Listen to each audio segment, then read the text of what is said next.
Assalomu alaykum azizlar. Bugungi bayram barchangizga yana ham bir bor muborak bo'lsin. Bugun 21-mart Navro'z kunida sizlarga murojaat qilyapmiz. Xo'p, men bugun mana shu Dilfuza Soliyevani oldiga kelganman. Bu kishi bizning davolanuvchi mehmonimiz bo'ladilar. Endi bugun biz bu kishini uyiga mehmonga kelganmiz. Xo'p, azizlar, sizlarga mana shunday ro'za Ramazon oyida sizlarga bir iltimos bilan chiqyapmiz. Hozir bu kishiga Toshkentdagi vrachlar bilan maslahatlashgan holatda davolash uchun, muolajalar uchun 15 million so'm pul kerak bo'lyapti.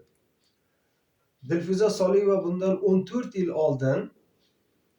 oldin narkozning bitta noto'g'ri narkozdagi ukol qilinishining evaziga mana shunday oyoqlar ishlamay qoladigan, quloqlar eshitmay qoladigan holatga kelganlar.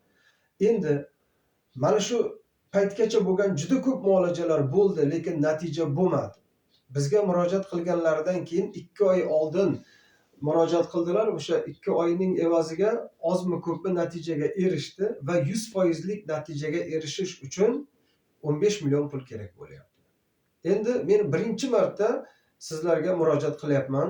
Mana shu insonga qo'ldan kelgancha barcha yordam bersin. Sizlardan iltimos qilib so'rayman. Men ham mehnat qilyapman, qo'limdan kelgancha harakat qilyapman.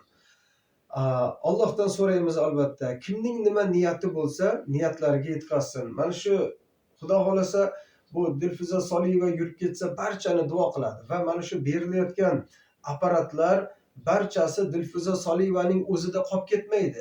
Balki sizning yaqiningizda, sizning tanigan bilgan odamingizda mana shunday oyoqlari ishlamay qolgan holatlar bo'layotgan bo'lsa, keyin biz u kishiga beramiz. Mana shunday qilib, mana shu tabibim Habibim gruppasida mana shu berilgan muolaja uchun berilgan olingan apparatlar qoladi va keyingi odamlarga berib ketilaveradi. Mana shu juda ham yaxshi ideya bo'ldi.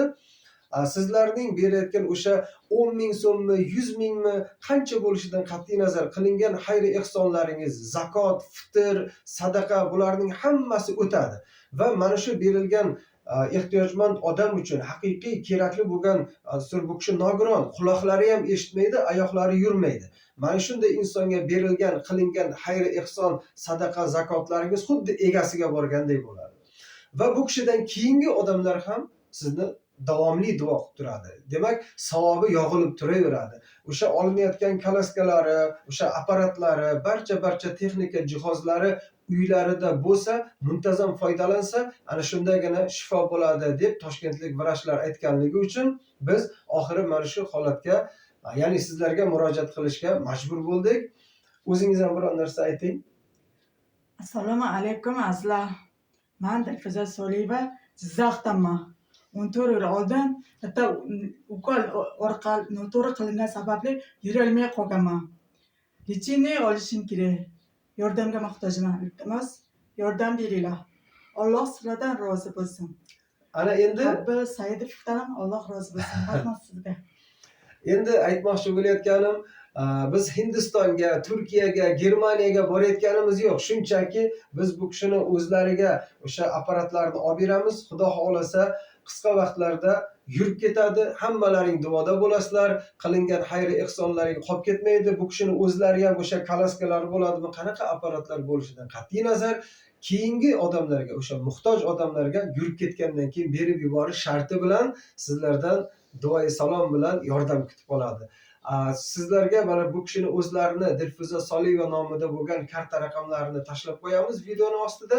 O'shanga tashlab berishlaringizni chin yurakdan iltimos qilib qolamiz.